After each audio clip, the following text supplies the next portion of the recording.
Olá, sejam todos bem-vindos a esta apresentação. Meu nome é Thaís Palu Rodrigues, sou advogada brasileira, formada pela Universidade Arthur Thomas, com 3 especializações e mestranda no curso de Ciências Jurídico-Políticas da Universidade Portucalense do Porto. É uma honra estar aqui nessa Conferência Euro-Americana para o Desenvolvimento dos Direitos Humanos. O tema que me cabe aqui é falar sobre a inviabilidade da aplicação do direito penal do inimigo diante da principiologia constitucional brasileira, ou seja, o direito penal do inimigo diante daquilo que se preconiza na Constituição, nos tratados internacionais humanitários, se mostra inviável com esse direito penal que trata o delinquente como inimigo. Mas o que é esse direito penal do inimigo? O direito penal do inimigo surgiu com o alemão Gunther Jacobs, professor da Universidade de Bonn, e ele falou pela primeira vez na revista de Ciência Penal em 1985. E ele diferencia cidadãos de inimigos. O direito penal deve tratar diferentemente a cada um deles. Ao inimigo, ele retira o status de pessoa, porque acredita que ele é reincidente, um delinquente que não consegue voltar à sociedade, ele se rebela contra o Estado e é uma ameaça constante ao restante da população. E por esse motivo, ele não seria digno de algumas garantias processuais e constitucionais que é conferido ao cidadão, que também pode ser alguém que possa ter cometido crime, mas em menor potencial. O inimigo é aquele que comete crimes graves de forma reiterada e que, desse modo, é considerado um inimigo do Estado. É semelhante a um direito de guerra, um direito militarizado, em que se vê um inimigo em guerra com o Estado, com o cidadão. Nas próprias palavras do Jacobs, ele define: todo aquele que é fiel ao ordenamento jurídico com certa confiabilidade tem o direito de ser tratado como pessoa, e quem não aplicar essa disposição será heteroadministrado, o que significa que não será tratado como pessoa. Quem não presta uma segurança cognitiva suficiente de um comportamento pessoal não só não pode esperar ser tratado como pessoa, mas o Estado não deve tratá-lo como pessoa, já que, do contrário, vulneraria o direito à segurança das demais pessoas. Então a gente vê aqui um aumento das penas que pode ser aplicadas, desproporcionalmente altas. A gente vê uma antecipação da punição, porque eles não serão tratados como pessoas. Isso fere a Declaração de Direitos Humanos, ratificada por vários países, e relativiza várias garantias constitucionais e também universais dos países que ratificaram os tratados humanitários. Então a gente vê que a violência é um problema grave em vários países do mundo, e no Brasil isso a gente sabe que é estruturado, é enraizado a violência aqui, infelizmente. E a população vê no direito penal uma saída para se tentar garantir um pouco mais de segurança, e a população não está errada em pedir isso, em clamar por isso. Só que a criação de leis pelo Poder Legislativo que aumente, majore aí as penas restritivas de liberdade, que permitam que ele fique preso por mais tempo, infelizmente, na aplicação do direito, a gente vê que não reduz a criminalidade. Um exemplo clássico disso é a Lei de Crimes Hediondos, que desde a sua criação não reduziu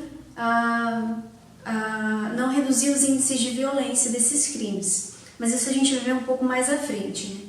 A gente vê que a pena privativa de liberdade, a prisão, ela não cumpre com o seu ideal, que seria a ressocialização do preso. e aí a sociedade clama por adoção de leis mais severas na tentativa de se sentir mais segura. Porém, punindo o criminoso pelo que ele é, né, punindo o acusado pelo que ele é e não pelo que ele fez, né, essa antecipação da punibilidade é uma amostra de afastamento do Estado Democrático de Direito. E um país em que há uma Constituição, direitos fundamentais bem resguardados, se mostra incompatível com essa antecipação de punição. Entretanto, já há aplicações dessa teoria do direito penal do inimigo na legislação brasileira. Um desses exemplos, como eu já citei, a Lei de Crimes Hediondos, tem também o regime disciplinar diferenciado, chamada RDD, e é também possível o abate de aeronaves consideradas hostis ou com suspeita de tráfico de drogas e afins.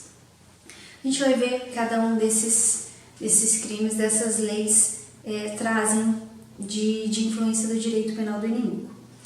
A Lei de Crimes Hediondos, ela majora as penas e sofre algumas restrições, o apenado sofre algumas restrições. É muito semelhante com o movimento Lei e Ordem americano. Não é concedido ao apenado anistia, graça ou indulto e nem fiança e a liberdade provisória. Ele, durante todo o processo, ele é preso, ele fica apenado. Nada mais é do que um afastamento do princípio da inocência, porque o que é avaliado é a periculosidade do agente, não o que ele fez em si. Não a pessoa, não o que ele fez, mas a pessoa. A Lei de Crimes Hediondos é a Lei 8.072 de 90.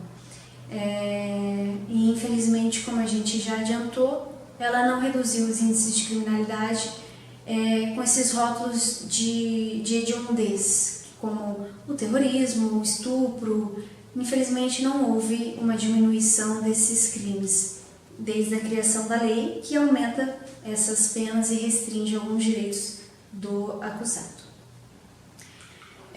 Uma outra aplicação é o regime disciplinar diferenciado, em que é destinado a organizações criminosas, as pessoas condenadas por organizações criminosas, quadrilha, bando, tanto o condenado quanto o preso provisório. Ela sofre algumas restrições com relação ao isolamento e com relação à visitação. Ela não pode ter visitação e ela pode sofrer o isolamento por 1 ano e ainda pode ser aumentado, prorrogado pelo prazo igual a 1/6 do prazo inicial em que ele ficaria isolado. Isso se mostra uma forma dicotômica de aplicar a lei, porque as pessoas, organizações criminosas, quadrilha, bando, sofrem restrição com relação a essas visitações e com o isolamento. E o que a gente vê é que fere o princípio da igualdade, fere o princípio da humanidade na execução das penas e, para alguns doutrinadores brasileiros, é considerada inclusive inconstitucional. Outra forma da presença do direito penal do inimigo, reflexo na legislação brasileira, é o abate de aeronave considerada hostis. Então, pressupondo que houve um defeito ali no rádio, não consegue se comunicar, uma aeronave que está sobrevoando o território brasileiro, se ela estiver com problemas e não conseguir se identificar e tiver a suspeita de que estão transportando drogas, entorpecentes, ela pode ser abatida, ou seja, essas pessoas podem ser condenadas à morte sem que se haja a materialidade do crime, sem que se perceba que se há ou não algum risco à população ou se eles estavam cometendo algum ilícito ou não. Essa lei é a Lei 9.614 de 98 e está presente no Código Brasileiro de Aeronáutica. Então, o objetivo é não permitir voos clandestinos e combater o tráfico de drogas. Todavia, a gente vê que o direito à vida aí é super diminuído, relativizado e trata-se de uma pena de morte. Né? Na Constituição se prevê que somente será permitida a pena de morte em caso de guerra declarada. Então, percebe-se que essa lei também seria inconstitucional, todavia ainda está em vigor, em aplicação. Então, fere o direito à vida, os bens jurídicos da liberdade, a proibição da pena de morte e processualmente fere o devido processo legal e a ampla defesa contraditória. Recentemente, o nosso ministro da Justiça, o senhor Sérgio Moro, ele, na pasta 666, ele mandou ao Supremo Tribunal Federal uma proposta em que, mesmo sem acusação ou sentença penal, estrangeiros que possam ser considerados envolvidos com também crimes, eles possam ser sumariamente deportados, sem uma sentença, sem uma condenação. Isso aí está sendo analisado, não está em vigor ainda, mas a Procuradoria-Geral da República já falou que isso é uma atenta contra o devido processo legal e a ampla defesa desses estrangeiros. Então, concluindo, a gente vê que não é com a adoção de medidas que flexibilizam direitos garantidos a duras penas, há tanto tempo, né, sendo buscados o direito à vida, o direito ao devido processo legal, que vai ser diminuída a violência ou que a população vai se sentir mais segura. Não pode se outorgar ao direito penal algo que é de responsabilidade do Estado. O direito penal ele é responsável por punir em última ratio, ou seja, como a última coisa, o último processo ali.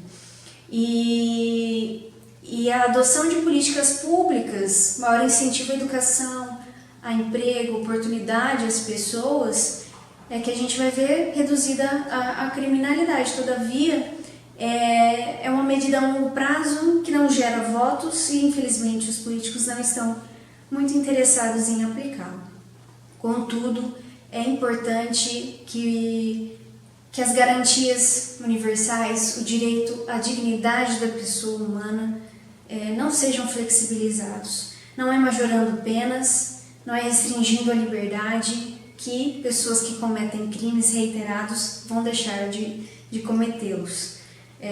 Inclusive, se uma pessoa ela não consegue se regenerar, ela não consegue diferenciar o certo do errado, esse inimigo do Estado não consegue viver em sociedade, a gente deve adotar uma medida patológica com ele e não relativizar a vida dele e não aplicar métodos de tortura, de isolamento e tudo mais. Não é assim que se resolve, não é assim que dá mais segurança. A gente vê que o direito penal do inimigo ele não é aplicável à legislação penal brasileira diante da principiologia do devido processo legal, direito à igualdade, direito da dignidade da pessoa humana. O direito ele deve garantir a aplicação da justiça. Se ele cometeu um ilícito, ele deve pagar por aquilo, com certeza, mas sem deixar de ter o status de pessoa. Isso é desumano e é por isso que é incompatível com todos os estados democráticos de direito. Muito obrigada a todos pela atenção, tenham um ótimo final de congresso.